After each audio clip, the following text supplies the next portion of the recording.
Ya, perilakumu sejauh mana kamu sensitif secara moral, peka.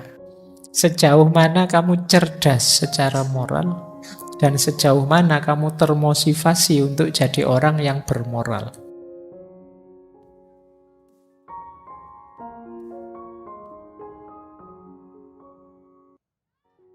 Ada 4 hal yang mempengaruhi perilaku moral kita. Jadi ini secara psikologis ya. Yang pertama apa? Sensitivitas moral. Kepekaan moral. Orang itu beda-beda kepekaan moralnya. Ada orang yang melakukan perbuatan tidak baik atau menyakiti yang lain atau menyusahkan yang lain, tapi dia tidak sadar juga. Nah, itu nanti hubungannya dengan kepekaan moral. Ada orang yang sebenarnya yang dilakukan masih normal saja kok, tapi dia tidak enaknya luar biasa. Nah, itu hubungannya dengan kepekaan moral.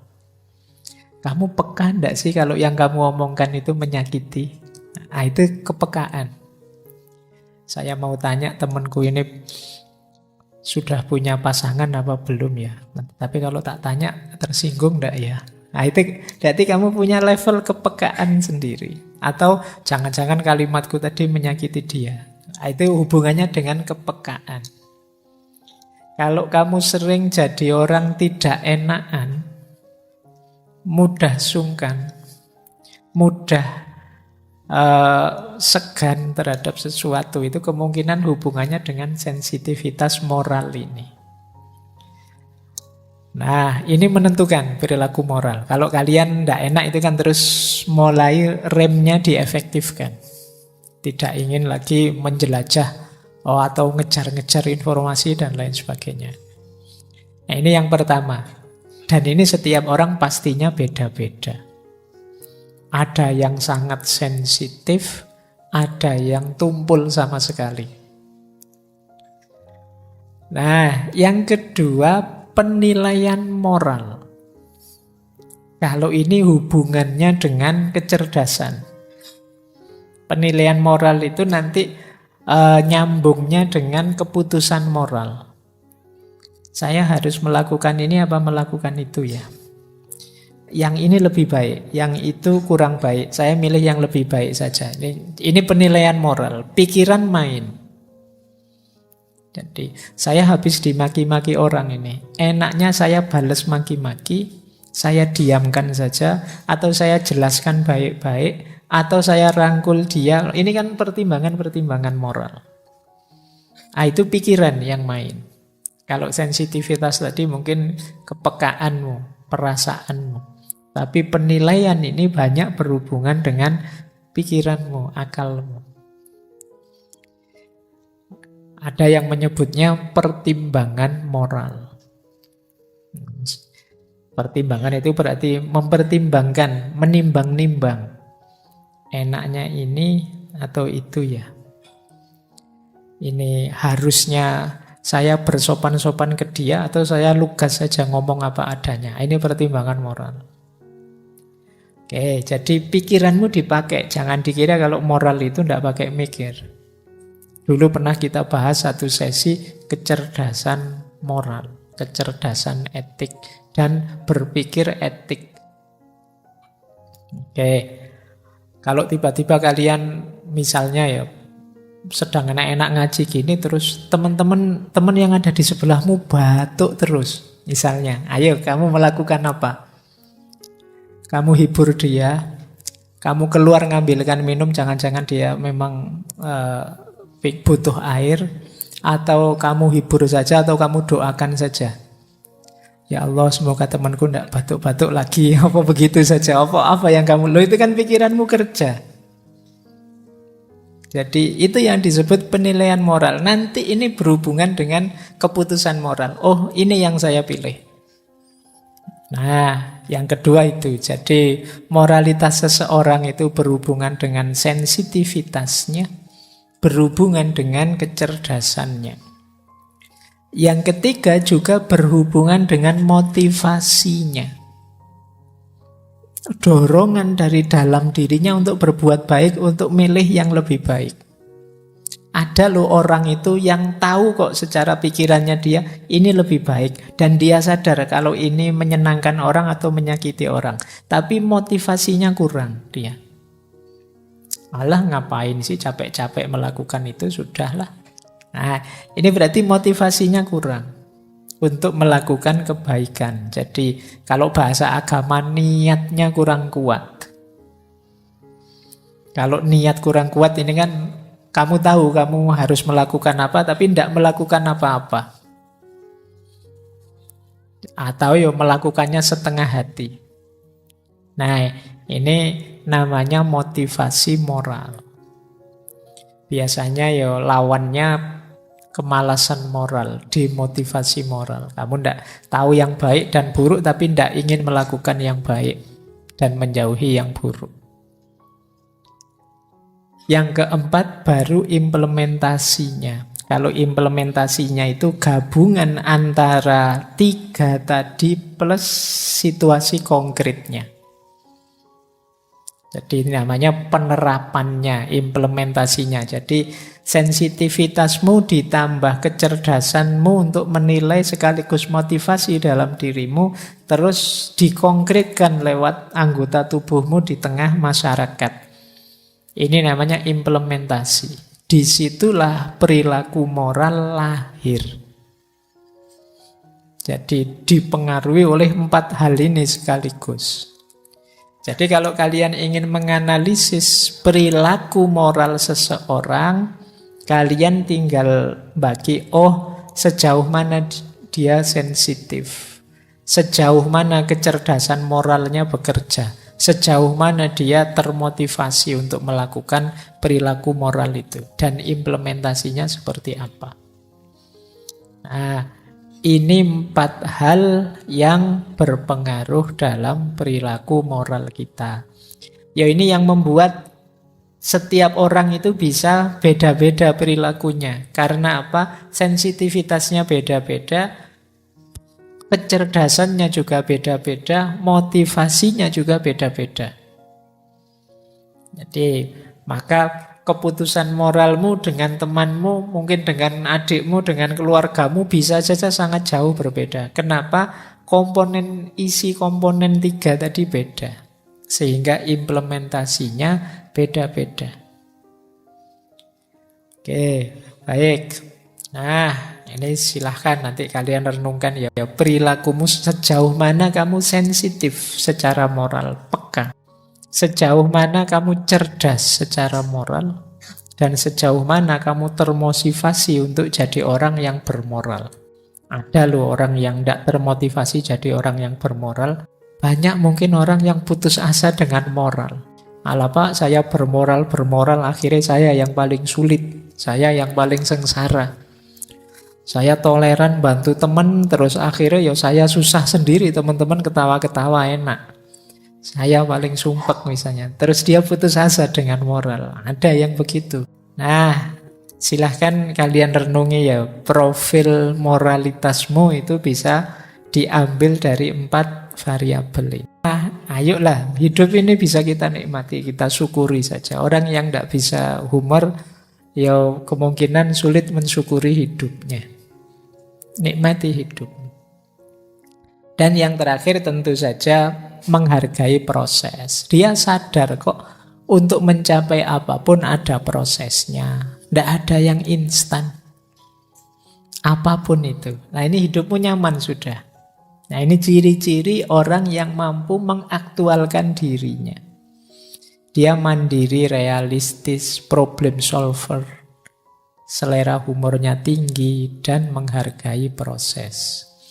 Ini basis-basis teori dari Maslow, dari Freud, dari Piaget tadi yang nanti dipakai oleh Kolbeck untuk merancang gagasannya tentang tahap perkembangan moral.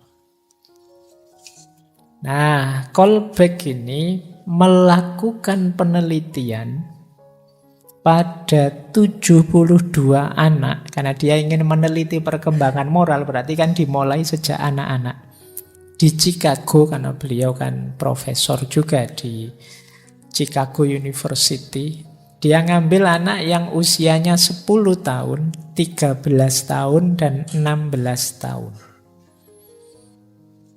Kemudian anak-anak ini diteliti terus sepanjang 20 tahun.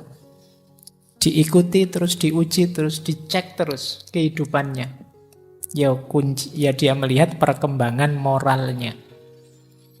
20 tahun. Nah, bayangkan kalian apa ya sabar neliti sampai 20 tahun.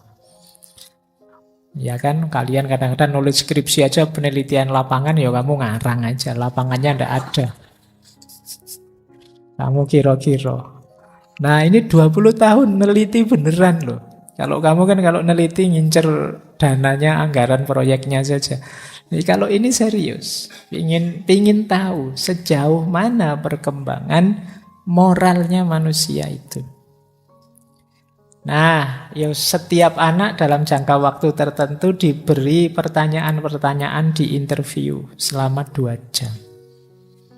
Nah, ini ya penelitian ini yang dilakukan oleh Kolbeck nanti melahirkan teori tahap-tahap perkembangan moral. Nanti caranya dia nguji itu pakai dilema moral. Nanti kita bahas lagi dilema moral seperti apa. Nah, jadi ini basisnya. Biar kamu ndak nganggep, wah, Kolbeck itu jangan-jangan ngarang saja dikira-kira. Ndak. Dia neliti beneran.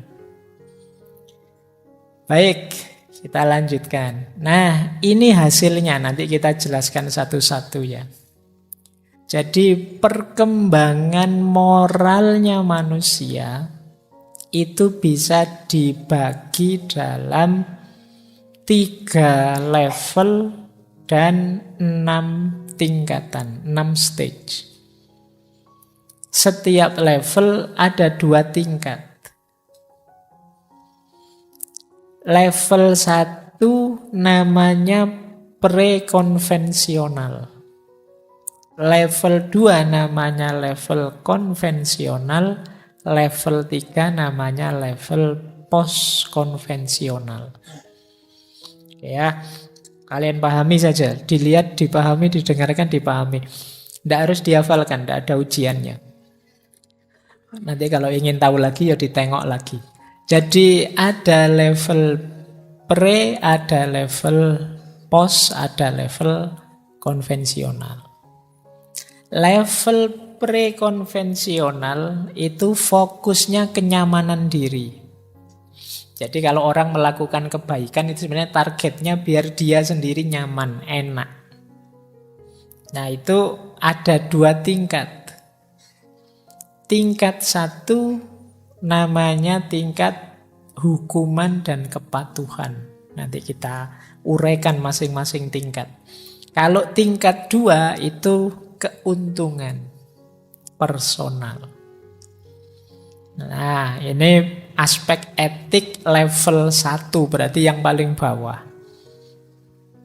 Ada lagi naik 1 level etik kedua, level konvensional. Kalau tadi kan yang dilihat dirinya sendiri, kalau yang kedua ini orang lain. Dia sudah mulai kepedulian pada orang lain. Nanti ada 2 tingkat.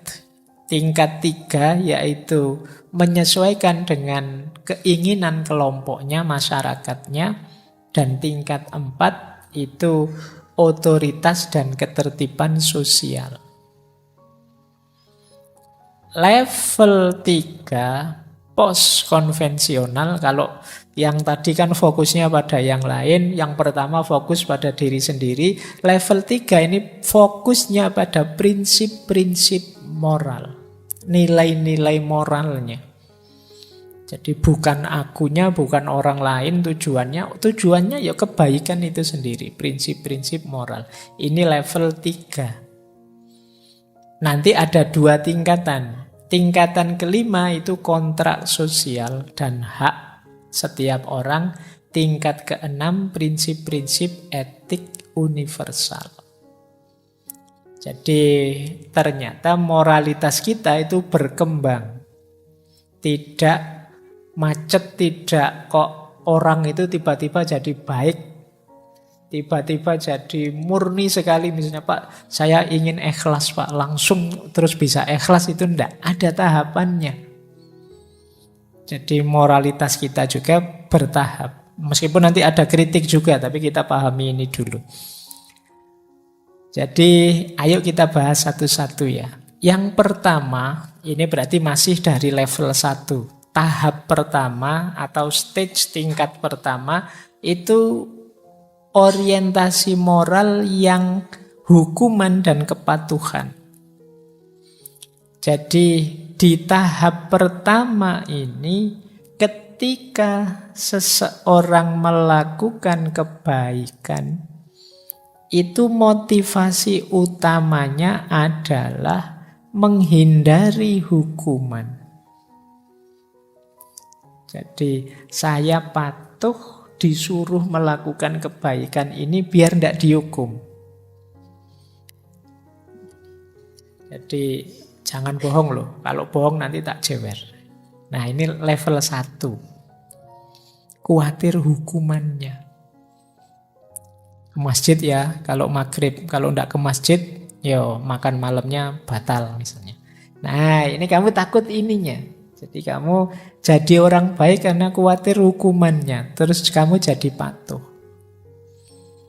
Ayo ngaji yuk. Ngaji itu baik. Kalau ndak mau ngaji ya besok ndak tak barengi lagi loh kalau ke kampus. Nah, wah gawat ini kalau ndak dibarengi. Sekarang Gojek mahal misalnya. Terus kamu ikut. Bukan karena ngaji itu penting. Tapi patuh disuruh karena khawatir dihukum. Ini level paling rendah. Boleh kamu konversi ke kepatuhanmu pada Tuhan. Ada kan orang yang patuh dalam beragama, alasannya takut dihukum. Tidak boleh Pak, boleh. Tapi ini tahap moral level 1. Ya level 1 kan kalau ayam geprek belum terlalu pedas. Masih biasa saja. Jadi ini level paling awal. Ini anak-anak sebenarnya yang di level ini. Jadi kita melakukan satu kebaikan itu ya orientasinya biar tidak dapat hukuman. Dasarnya tentu saja ketakutan. Jadi kebaikan yang didasari oleh rasa takut. Ya orang-orang di level ini itu menganggap ini mesti benar. Kenapa? Karena efeknya jelek kalau tidak dijalankan. Nah, baik. Tapi yo ini ampuh untuk orang-orang yang di level ini misalnya kita ingin ngajak mereka pada kebaikan, yo kita ancam saja dengan hukuman yang menakutkan mereka. Jadi kalau tidak mau belajar, tidak boleh lagi main PS. Oh itu ngeri bagi anak-anak kecil yang suka main. Jadi boleh dipakai strategi untuk orang yang kamu tahu levelnya masih ini. Jadi termasuk mahasiswa itu kadang-kadang dosen kan juga pakai strategi ini. Kalau tidak ngumpul tugas, siap-siap kamu. Nanti nilaimu jatuh loh ya. Kalau nilaimu jatuh, kamu tidak lulus-lulus. Kalau kamu tidak lulus-lulus, pacarmu lulus duluan. Ngeri itu. Oke. Ya kan kalau dia pulang kampung, wah, apalagi dijodohkan, wah tambah kiamat duniamu. Oke ya. Oh itu kan ngeri. Terus kamu, wah rajin ini, jangan sampai telat ini lulusnya. Baik, ini level moral paling dasar. Tahap 1. Naik satu level tahap moralitas yang kedua. Kalau tadi dasarnya ketakutan, kalau ini dasarnya harapan. Kamu melakukan perbuatan moral karena mengharapkan keuntungan. Jadi yang benar menurut orang di level ini itu yang menguntungkan saya. Yang memenuhi kebutuhanku. Kadang-kadang juga yang menguntungkan orang, tapi keuntungan bagi orang itu mengimbas padaku. Jadi, lupa ada orang di level ini, tapi melakukan perbuatan baik pada orang lain loh Pak. Iya, tapi dia melakukan perbuatan baik pada orang lain itu sambil berharap biar orang lain juga baik padaku. Nunggu balasan baiknya. Nah, ini berarti di level 2. Sebenarnya yang dipikir keuntungan dirinya sendiri. Oh, saya sekarang rajin sedekah Pak pada fakir miskin. Biar apa? Biar saya dapat balasan 700 kali lipat. Ya bodoh, yang nyari keuntungan kan balik ke kamu sendiri, kamu kejar keuntungannya. Nah, ini moralitas level 2, tahap kedua. Hanya mencari keuntungan pribadi. Ujung-ujungnya kamu ingin balasan yang baik untuk dirimu. Nah, ini moralitas level 2. Kalau tadi dasarnya takut dihukum, kalau ini nunggu hadiah. Nah, kalau mungkin pakai bahasa agama yang level 1 itu diancam dengan neraka, yang ini dijanjikan surga.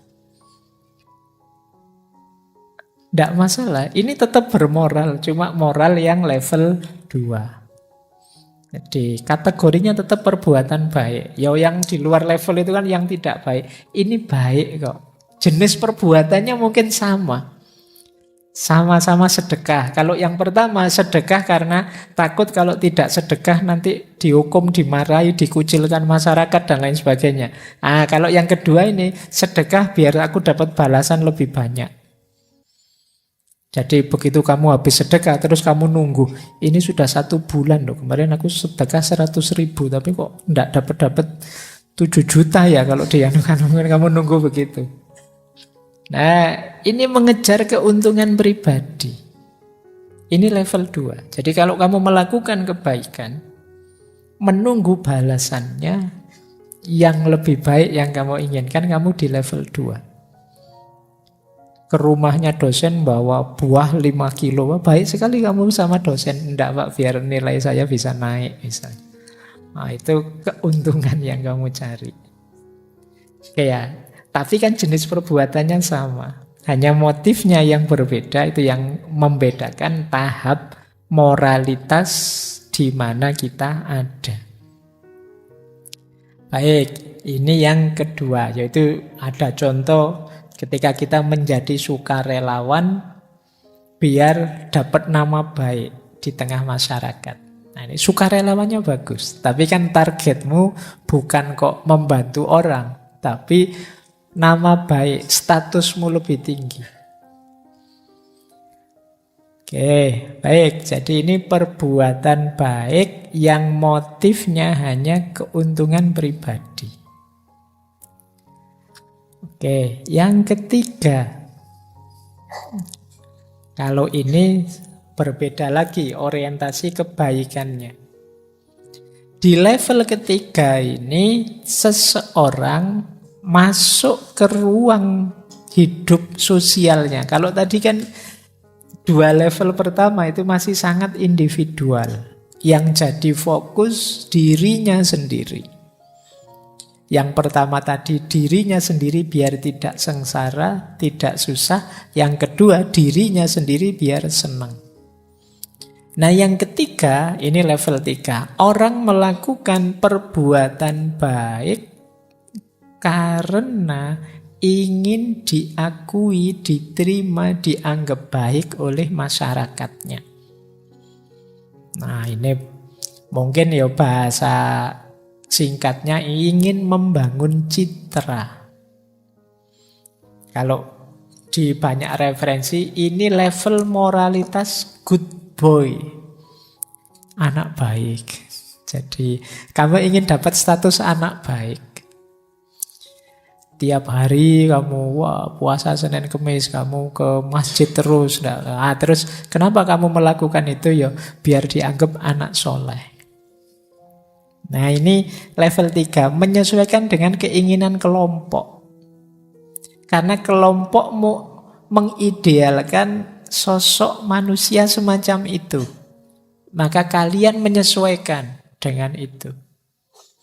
Kalau warga sini setiap kali pertemuan harus datang lah demi keguyuban. Nah, kamu terus ikut ke sana melakukan itu. Jadi kesadaranmu untuk bareng-bareng bersama masyarakat dalam rangka menyesuaikan dengan keinginan mereka. Meskipun itu sebenarnya mungkin bukan keinginanmu sendiri. Jadi cirinya orang di level ini, dia melakukan kebaikan dalam rangka memenuhi harapan masyarakatnya. Bagian dari loyalitasnya terhadap kelompoknya atau masyarakatnya. Dia ingin diterima, dia ingin dipercaya oleh kelompok masyarakat tersebut. Nah, ini kadang-kadang kan kalian begitu kan sama teman misalnya. Aku boleh ndak kalau kamu ndak ada bajumu tak pakai saja. Sebenarnya kan kamu ndak mau jawab tidak, gimana nanti kalau saya jawab tidak, nanti aku ndak dianggap teman yang baik. Nah akhirnya ya sudah, silahkan kamu pakai saja. Ada apa dia, aku pakai saja ndak apa-apa. Nah, ini kenapa kamu menyesuaikan dengan keinginannya orang lain dengan keinginan masyarakatmu. Ini dianggap lebih tinggi. Kenapa? Kamu tidak mikir dirimu sendiri. Meskipun motifnya sebenarnya demi dirimu juga yang dapat status di tengah masyarakatmu. Nah, sekarang banyak di situ saya contohkan, misalnya ada temanmu curang. Sudahlah, kamu tahu saya curang kan, tapi tidak usah diributkan lah, tidak usah rame-rame, biarkan saja. Kita tetap teman toh? Ya, kita tetap teman. Ya sudah, diamlah. Nah, ini level 3 moralitasmu. Cuma yang kebaikan ya, kamu sayang pada temanmu atau membantu temanmu dalam rangka biar dia menerimamu, menganggapmu orang baik.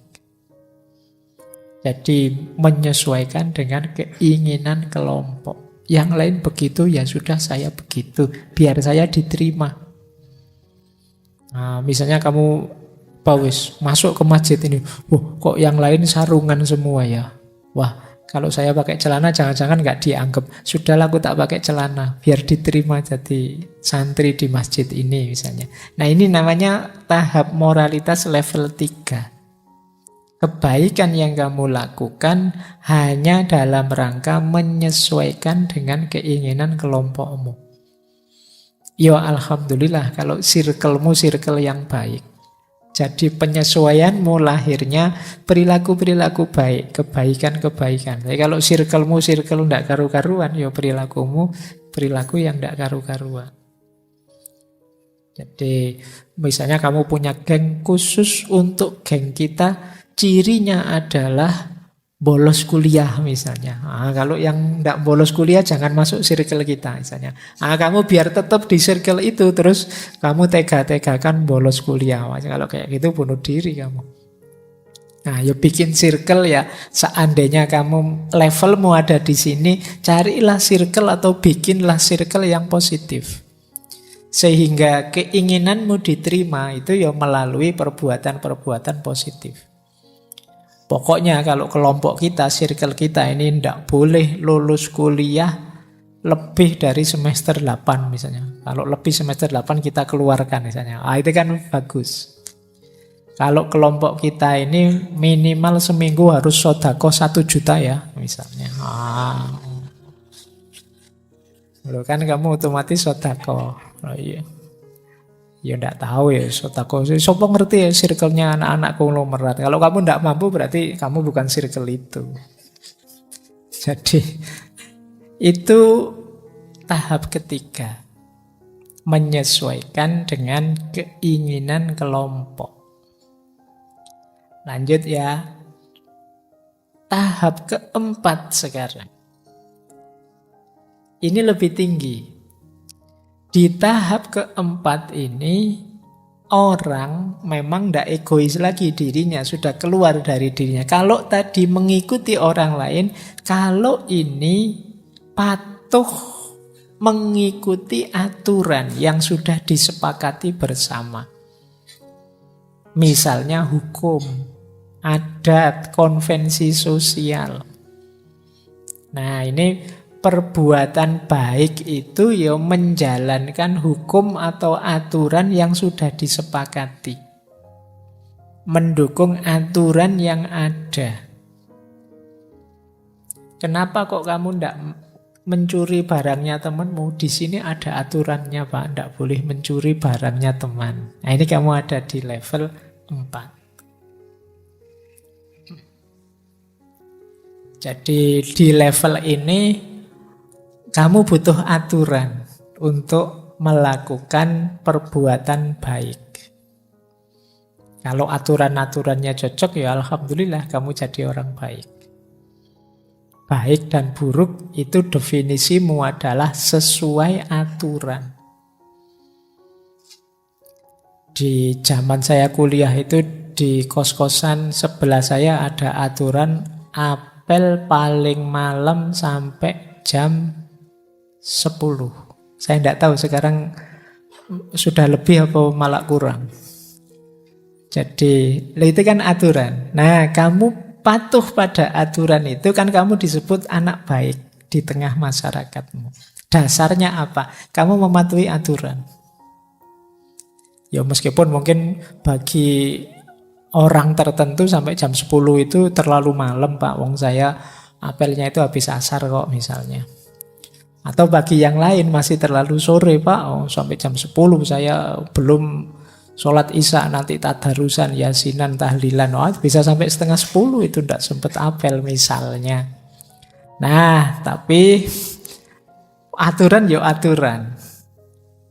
Begitu kamu patuh, kamu disebut orang baik. Jadi kalau apel lihat jam, wah jam 10 lebih 1 menit melanggar aturan kamu sudah.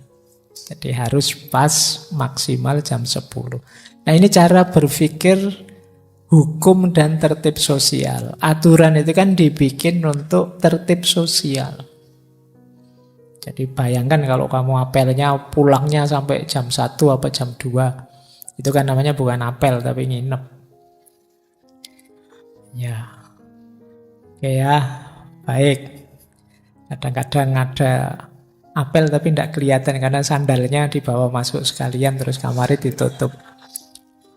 Ya, kamu pengalaman mesti ya yang gitu-gitu. Bapak kosmu tidak tahu kalau ada orang di dalam, sandalnya kamu bawa ke dalam kamar. Oke, ini tidak ngajari lo ya. Biar tidak ketahuan kalau ada orangnya. Baik ya, ini standar keempat. Kalau kalian masih perlu aneka ragam aturan untuk jadi orang baik, ya levelmu level 4. Jadi baik itu didefinisikan sebagai kepatuhan terhadap aturan. Oke, kita lanjutkan lagi. Nah, ini lebih tinggi dari yang keempat. Ini mulai level 3 sekarang. Fokus pada nilai-nilai moral dan prinsip-prinsip moral. Jadi yang pertama itu kalian fokus pada dirimu sendiri. Yang kedua, yang 3, 4 itu fokus pada orang lain di luar dirimu. Yang ketiga ini fokus pada kebaikan itu sendiri. Nilai kebaikan itu sendiri. Nah ini nanti tahap 5 dan tahap 6. Yang kelima adalah kontrak sosial dan haknya individu. Orang menyebut yang kelima ini kadang dengan istilah utilitarianisme rasional.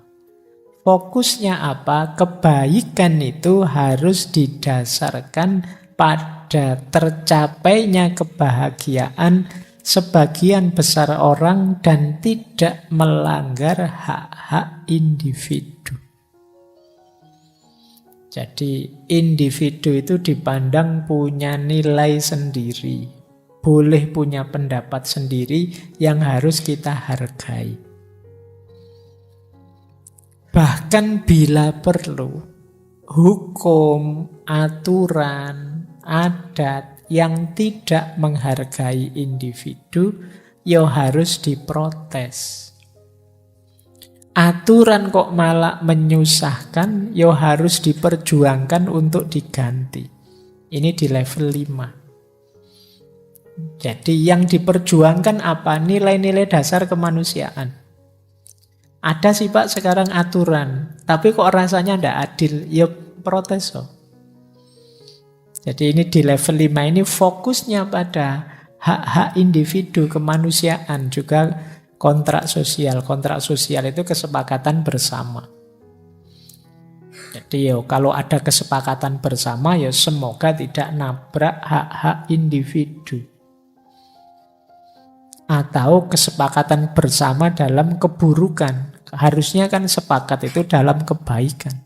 Mungkin saja orang sepakat dalam keburukan. Nah ini harus diprotes. Karena kebaikan itu merupakan haknya individu masing-masing orang. Jadi kalian jangan bikin kontrak sosial, yuk kita sepakati bareng-bareng ya. Kita bolos saja misalnya, tidak boleh. Meskipun kesepakatan itu kan nanti hasilnya nilai kebenaran. Sesuatu yang disepakati itu kan jadi kebenaran yang berlaku bagi yang menyepakati. Tapi di level 5 ini ada fokus pada hak. Tidak boleh ada yang dilanggar haknya, tidak boleh ada yang dizolimi. Kalau ada aturan kok nabrak, melanggar hak, kezoliman dan lain sebagainya, ya dia harus diprotes. Kita berjuang di situ, contohnya kita berjuang memprotes aturan yang membolehkan korupsi misalnya. Siapa tahu nanti pada saatnya ada aturan korupsi itu boleh, asalkan di bawah 1 miliar lah, berapa sih? Nah, misalnya kalau ada aturan kayak gitu, ya jangan kamu ada di level 4 tadi. Kalau yang di level 4 tadi ya memang aturannya begitu, mau gimana? Kalau memang undang-undangnya begitu, mau apa? Kan begitu di level 4. Nah, level moralitas yang kelima ya tidak berhenti di aturan. Kalau aturannya nabrak nilai-nilai moral, nilai-nilai kebaikan, ya diprotes. Nah, berarti kalian ada di level 5. Jadi tidak hanya ikut arus saja, tapi punya suara sendiri yang dasarnya adalah hak individu, hak-hak kemanusiaan.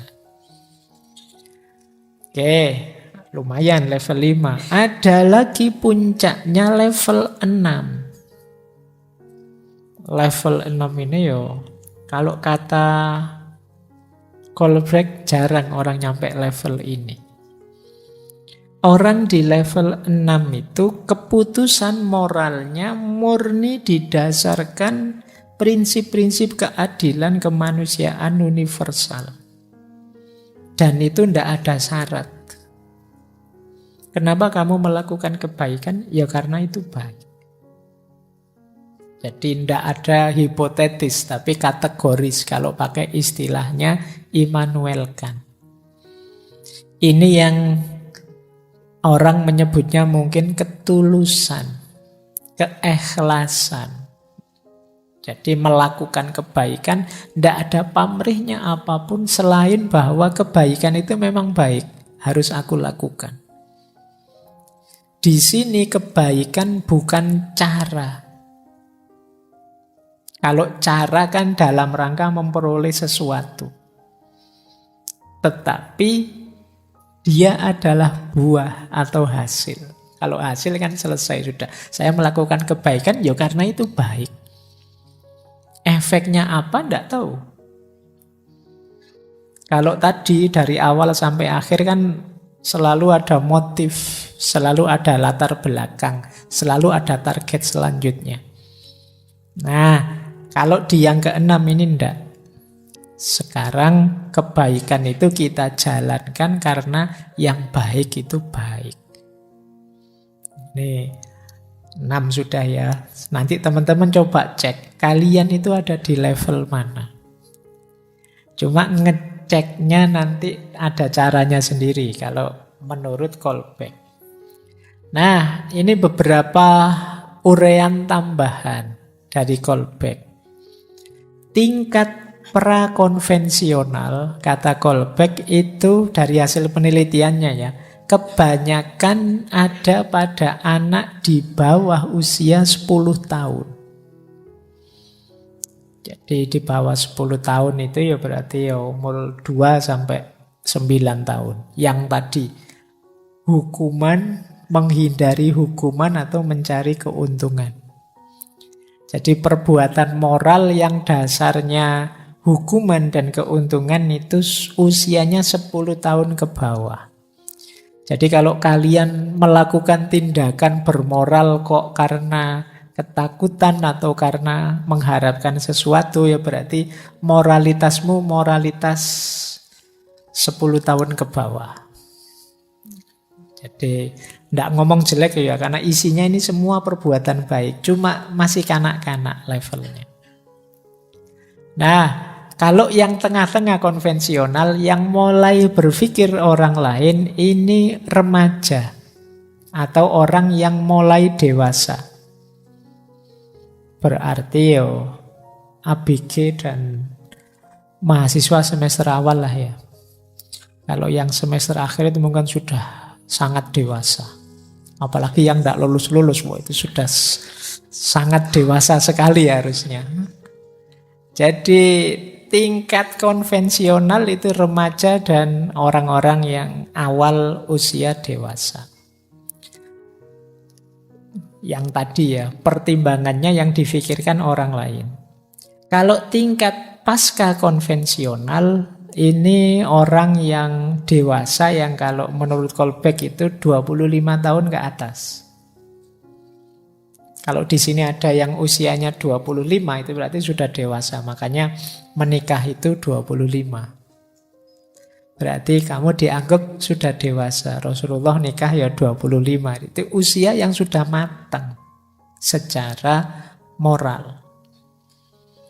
Jadi saatnya ya, kalau ada yang usia 25, kamu sudah matang, sudah dewasa, sudah boleh nikah kalau ada calonnya. Yo.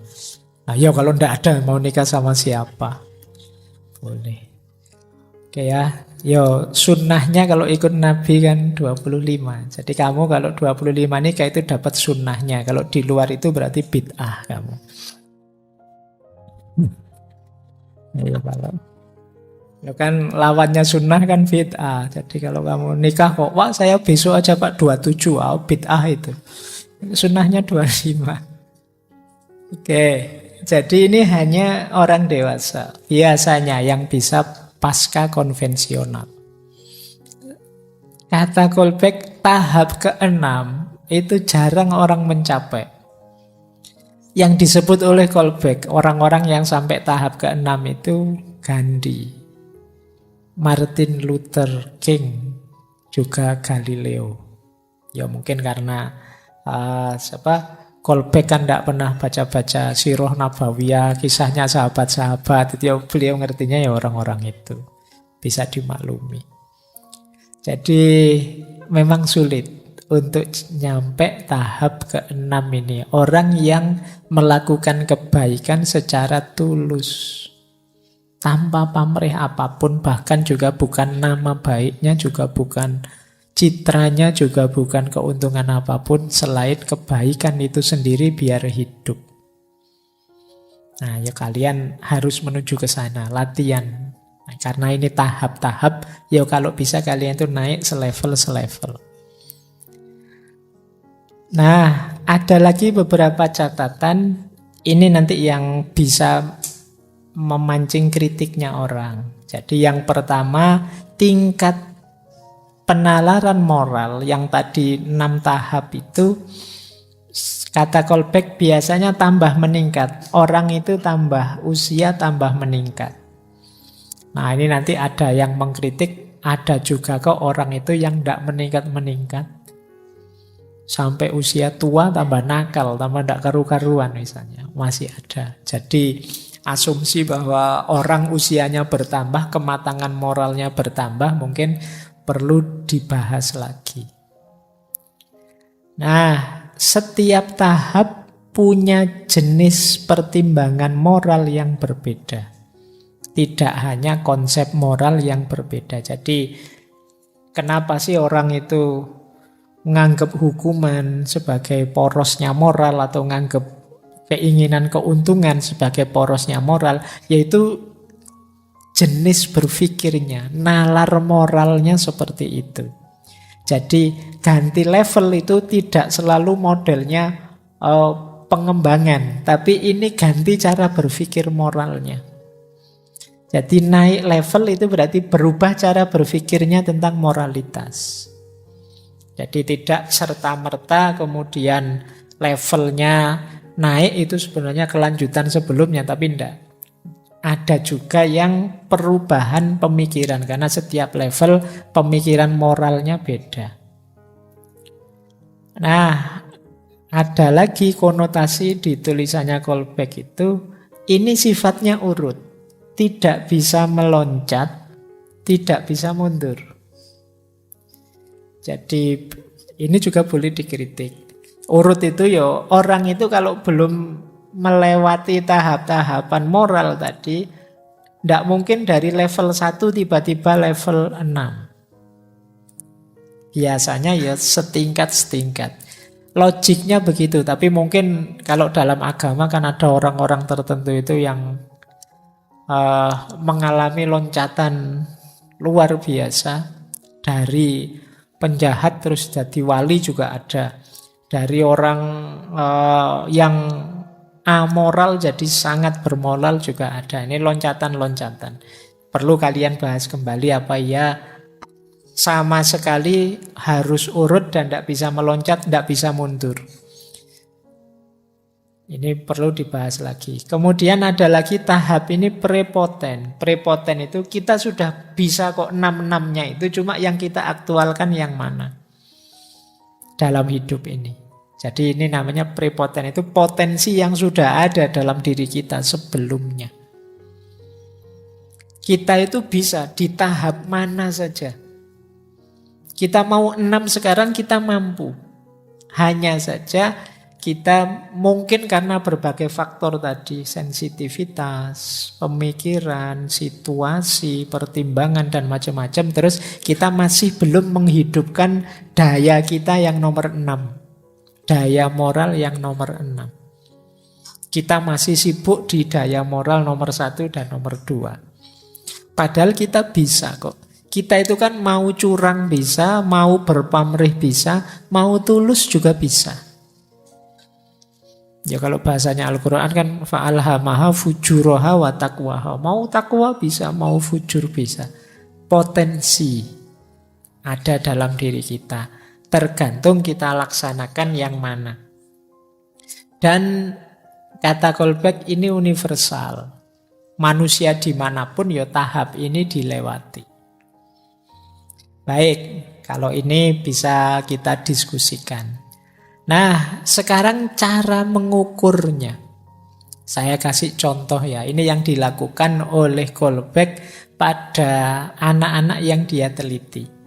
Jalan ngukur level moralmu ada di mana dengan cara coba kamu bahas dilema moral. Kamu komentari dilema moral.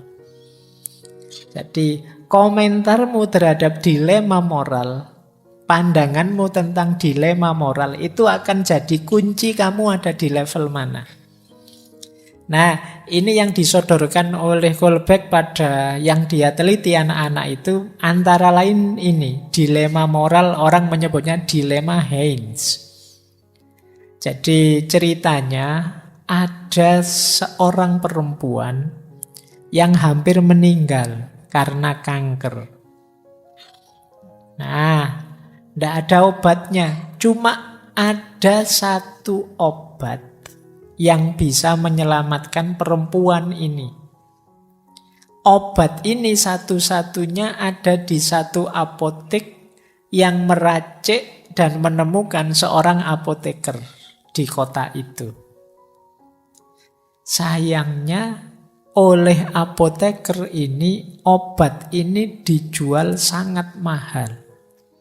10 kali lipat dari harga biasa. Nah, harga produksinya 200, dia menjualnya 2000 untuk satu dosis kecil. Nah, suami perempuan yang sakit kanker tadi yang namanya Heinz, ini kan dia butuh obat itu untuk istrinya. Cuma dia tidak punya uang. Uangnya cuma sedikit. Dia pinjam kemana-mana dapatnya cuma 1.000. Masih belum dapat obat tadi. Dia sudah merayu apotekernya bahwa istriku ini loh sekarat. Dia mau meninggal. Satu-satunya obat ya obatmu itu. Kalau boleh obat itu saya beli $1.000. Tapi kalau tidak boleh sudahlah. Saya ambil sekarang nanti jadi utang. Saya lunasi nanti. Tapi si apoteker ini kukuh saja ndak. Saya yang punya obat ini, saya yang menemukan, saya capek-capek yang mikir meracik. Saya tidak akan melepas obat ini tanpa uang $2.000. Nah, Heinz ini terus dia, wah ini buntu jalannya. Dia putus asa. Terus dia kemudian merencanakan, baiklah kalau tidak boleh saya beli, saya curi sajalah. Nanti saya nunggu sepi, tak bobol saja apoteknya. Nah, menurutmu tindakannya Heinz bobol apotek itu baik atau tidak? Nah, ini namanya dilema moral. Kalau tidak dibobol, istri mati. Tapi kalau dibobol, tidak boleh mencuri barangnya orang, maling. Nah, ini dilema moral. Kalian jawabnya seperti apa? Ini nanti menentukan levelmu ada di mana. Coba kita lihat ya. Level 1, kita lihat tipe jawabannya level 1. Orang di level 1, mungkin ada yang bilang boleh, ada yang bilang tidak. Yang menentukan alasannya. Orang di level 1 yang boleh, mungkin alasannya boleh dia mencuri obat itu. Karena harganya kan sebenarnya cuma 200, bukan 2.000. Mencuri saja, karena nanti kalau istrinya mati, dia akan depresi. Kalau istrinya meninggal, dia stres. Biarlah, tidak apa-apa. Orang level 1 kan menghindari sakit dan menghindari kesengsaraan. Nah, nanti kalau istrinya meninggal kan susah aku. Jadi mencuri saja, tidak apa-apa, nanti tobat. Kalau sudah istrinya sembuh. Nah, itu yang alasannya boleh. Jadi kalau ada yang membolehkan dengan alasan ini, biar kamu tidak depresi. Depresi itu susah loh. Ini level 1 berarti. Atau tidak membolehkan. Tidak membolehkan alasannya, kamu jangan nyuri, nanti kamu susah juga. Kalau ketahuan, mungkin kamu tertangkap. Sekarang CCTV banyak di mana-mana. Nanti kamu malah dipenjara. Dipenjara susah loh. Jadi kalau ada yang jawab, jangan mencuri, nanti kamu dipenjara. Itu berarti dia level 1. Pertimbangannya menghindari rasa sakit. Menghindari kesulitan. Nah, level 2 sekarang. Level 2 tadi mencari keuntungan. Level 2 yang membolehkan argumennya, silahkan saja kamu curi obat itu. Istrimu membutuhkan itu. Apotekernya ndak rugi. Ndak apa-apa, nanti kamu bayar lagi. Akhirnya kan semuanya untung. Kamu untung ya apotekernya dapat ganti. Ndak apa-apa, curi saja dulu, ndak masalah. Toh kamu ingin bayar kan, nantinya kamu anggap utang. Alasan pertama, berarti mencari mikir keuntunganmu saja. Alasan kedua mungkin tidak boleh. Tidak boleh, jangan mencuri. Karena kalau kamu mencuri, mungkin saja kamu tertangkap. Kamu kan terus tidak untung. Atau istrimu itu kan sudah terminal penyakitnya. Kemungkinan istrimu meninggal sebelum kamu keluar dari penjara. Tidak ada gunanya juga. Dan jangan mencuri, tidak boleh. Kenapa? Loh, apoteker itu tidak salah. Dia yang punya kuasa atas harga. Jadi, kalau alasan-alasan ini yang diajukan berarti ada di level 2. Jadi baik boleh atau tidak boleh.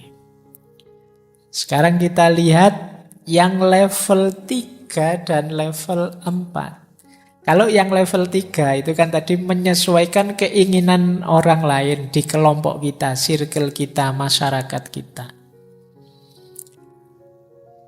Yang boleh mencuri. Orang di level 3 ini membolehkan mencuri. Alasannya apa loh? Masyarakat kita itu seneng loh kalau ada suami rela berkorban untuk istrinya. Jadi kalau ada suami punya prinsip, ndak apa-apa sudah, aku di penjara, aku susah, ndak apa-apa, asal istriku sembuh. Itu kan kalau viral, itu kan masyarakat mesti belo laki-laki ini. Ndak usah khawatir wes, nanti kamu viral, tenang aja, dibela orang se-Indonesia wes. Ini sebenarnya moralitas level 3. Jadi pertimbangan perbuatanmu itu mencocokkan dengan selera masyarakat, keinginannya masyarakat. Tapi boleh juga tidak. Yo ingin menyesuaikan selera masyarakat, tapi tidak milih yang mencuri. Kenapa? Kalau nanti kamu mencuri, jadi aib di keluargamu, di masyarakatmu untuk seterusnya. Jadi kalau kamu cerdas ya, boleh kamu pertimbangkan ya. Seandainya kamu tidak bisa membeli obat itu karena apotekernya dimahalkan, terus istrimu meninggal, kamu tidak akan ada yang menyalahkan. Bukan salahmu, kamu sudah berusaha maksimal, tidak diberi. Masyarakat tetap setuju padamu. Tapi kalau kamu mencuri, nama baikmu jatuh. Kamu punya cacat sekarang. Biar saja kamu ndak usah beli juga ndak usah nyuri. Ya kalau istrimu meninggal ya takdirnya. Tapi sekarang kalau kamu ndak nyuri dan istrimu meninggal, nanti kalau viral apoteker ini habis diserang netizen se-Indonesia. Nah, ini level 3. Level 4 yang dasarnya hukum. Level 4 tadi kan aturan dan hukum. Boleh curi saja obat itu. Karena kalau engkau tidak melakukan apa-apa, engkau akan merasa bersalah. Dan apoteker itu kalau dibiarkan saja, dia jadi presiden buruk. Lama-lama orang nyari keuntungannya sendiri dan masyarakat akan hancur. Kalau semua orang perilakunya begitu. Jadi ini level tertib sosial tadi. Berarti apa? Yo biar masyarakat tertib yo, apoteker itu harus merasakan punishment-nya. Curi saja ndak apa-apa. Cuma yang tidak boleh alasannya ya jangan mencuri. Betapapun mencuri itu salah, secara hukum keliru. Kalau orang kemudian dibiarkan menghakimi sendiri, memutuskan sendiri, tanpa peduli dengan hukum, ya tatanan akan rusak. Jadi baik boleh mencuri atau tidak boleh mencuri, ya ada argumennya sendiri. Cuma jenis argumen semacam ini menandakan orang ini ada di level 4 moralitasnya. Nah, tapi kamu nanti cari dilema yang berbeda ya, biar kelihatan kamu ada di level mana. Nanti kalau dilema yang sama ini nanti kamu copy paste level 6. Saya level 6 aja Pak. Jawabanku ini cocok sama level 6 ya Pak. Kamu milih mesti kan. Cari dilema yang lain lah. Nanti dilihat tipe jawabanmu kayak gimana, kamu ada di level mana.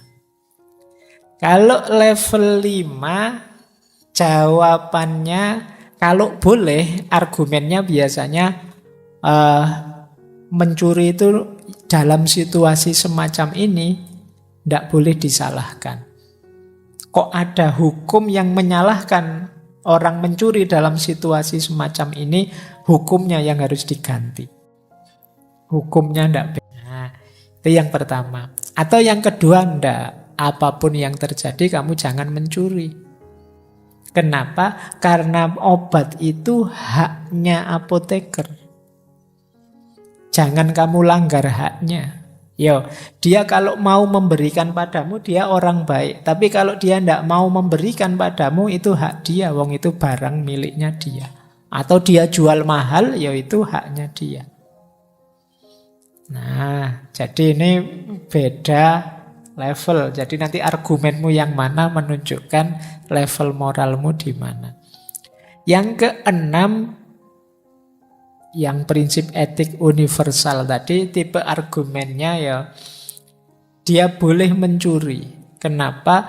Karena ketika orang harus milih dari satu di antara dua perbuatan, dia harus milih nilai moral yang paling tinggi.